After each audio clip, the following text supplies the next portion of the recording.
Olá, me chamo Luiz da Dama e sejam bem-vindos ao nosso canal informativo de soja e milho, que a gente faz diariamente para vocês para falar tudo o que acontece de importante no dia.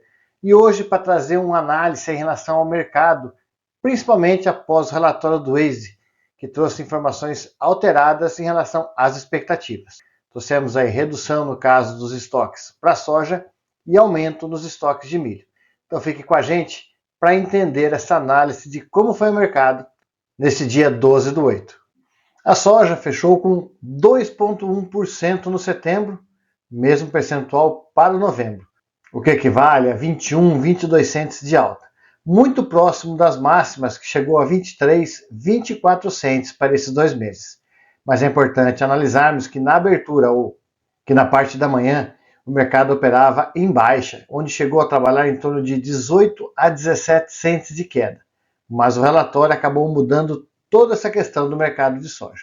Com isso, o setembro fechou cotado a 1.012,75, o novembro a 1.032,75 centes.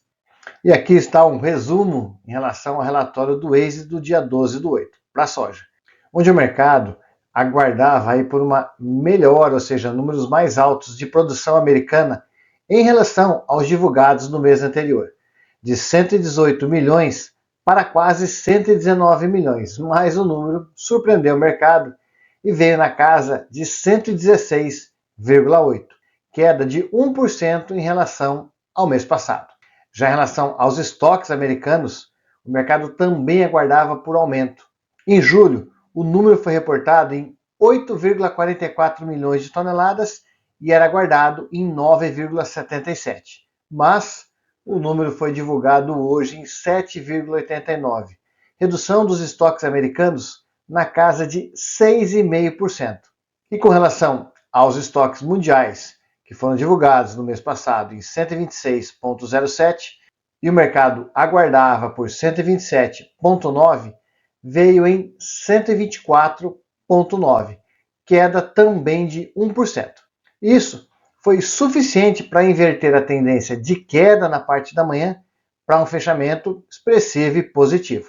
E aqui a gente traz um quadro de oferta e demanda dos americanos para entender um pouco dessa alta do mercado, ou seja, por que o mercado acabou dando essa invertida de quase 18 centes de queda para um fechamento na casa de 22 positivos.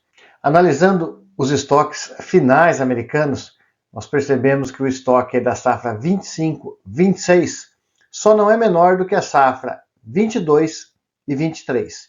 Mesmo assim, quando a gente analisa percentual de estoque final e consumo, nós observamos que para este ano essa relação equivale a 11%, ou seja, é a menor relação dos últimos 5 anos, onde em 2023 nós tivemos 11,4% e 2022, 11,9%. Lembrando que esta relação estoque final e consumo é em relação ao que o americano acaba utilizando, por exemplo, como esmagamento. Não entra a exportação. Já quando a gente analisa os estoques finais em relação à demanda, aí é observando todo o consumo americano mais a exportação, nós observamos que os estoques 25-26 traz uma relação de 6,7%. Também muito próximo do que tivemos na safra 22-23. E um ponto de importância aqui está relacionado às exportações. Estima-se que na safra 25-26, os americanos devem ter a menor exportação dos últimos 5 anos, muito próximo do que exportou em 2023-24. Mas lembre-se, quase 5 milhões a menos do que exportado na última safra. Então, esse cenário traz uma relação um pouco mais de aperto nos estoques americanos. Por isso, nós devemos ver o mercado sustentado com certeza acima dos 10 dólares por bushel, já que essas relações acabam reduzindo o conforto do mercado. E falando sobre o milho chegou a trabalhar com 15 a 16 centes no pior momento. O fechamento foi até próximo disso, na casa de 13, 14 centes de queda. Em números percentuais, a queda foi bem expressiva, de 3,2% a 3,5%. O setembro, dessa forma, fechou cotado a 371,50 e o dezembro a 394,5. E a queda em Chicago, obviamente, acabou puxando também a B3 para queda, já que fechou em torno de 1,2% a 1,1%, o que equivale em torno de 0,70 a 0,80 centavos de reais por saca. O setembro, então, fechou cotado a R$ 64,61 e o novembro a R$ 66,80. E falando agora sobre o Wasted para milho, ou seja, o relatório americano. Nós observamos que em relação aos estoques finais americanos, onde o relatório do mês passado divulgava 42,17 milhões, o mercado já projetava para esse relatório um aumento, onde as estimativas estavam em 48,65 milhões. Mesmo assim, o número surpreendeu e veio bem acima, 53,8 milhões de toneladas. Isso equivale a um aumento nos estoques na casa de 27,5%.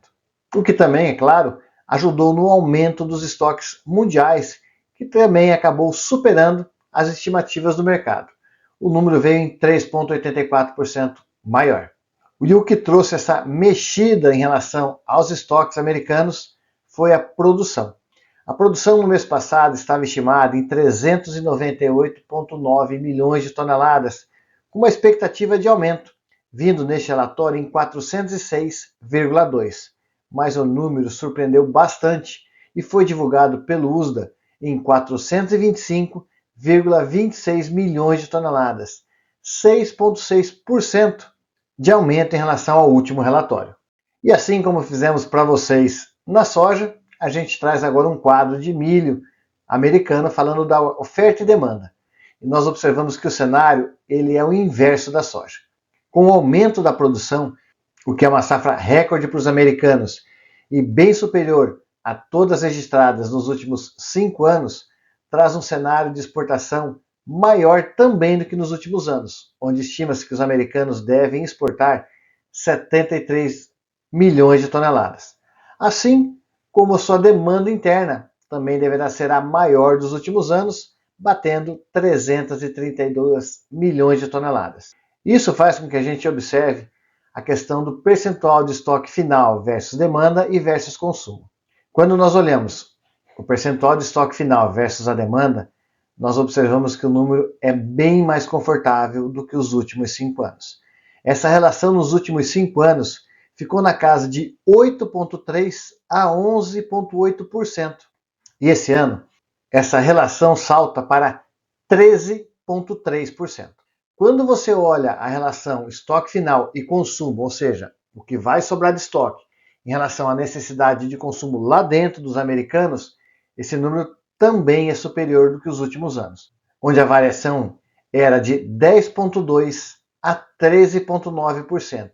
E neste ano, a estimativa é que fique em 16,2%. Ou seja, uma questão de estoque final para o milho bem mais confortável do que o histórico dos últimos anos. Isso automaticamente gerou toda essa pressão de queda, por isso o fechamento vindo abaixo dos 3%.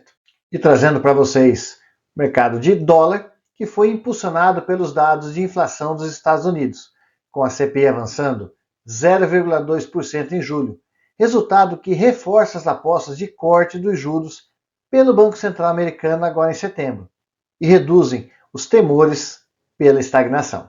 Já no Brasil, o IPCA subiu 0,26% no mês e 5,23% no período de 12 meses, abaixo das projeções, favorecendo o real pelo diferencial de juros e maior atratividade ao capital estrangeiro, o que automaticamente fortalece a nossa moeda e gera uma queda do dólar internamente, onde no fechamento ele acabou vindo abaixo da casa dos 5,40.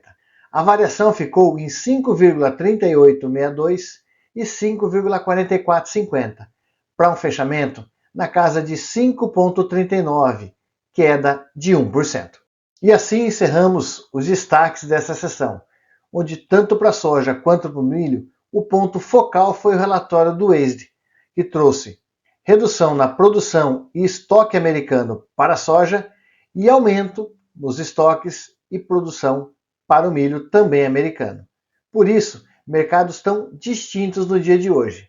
Soja com alta na casa de 2% e milho na casa de 3,3%. O dólar voltou a perder força no Brasil. Isso porque a competitividade do real em relação aos juros do mercado favorece a entrada de dólar americano no Brasil, o que automaticamente reduz o dólar e fortalece o real. Fiquem todos com Deus e nos vemos em nosso próximo vídeo.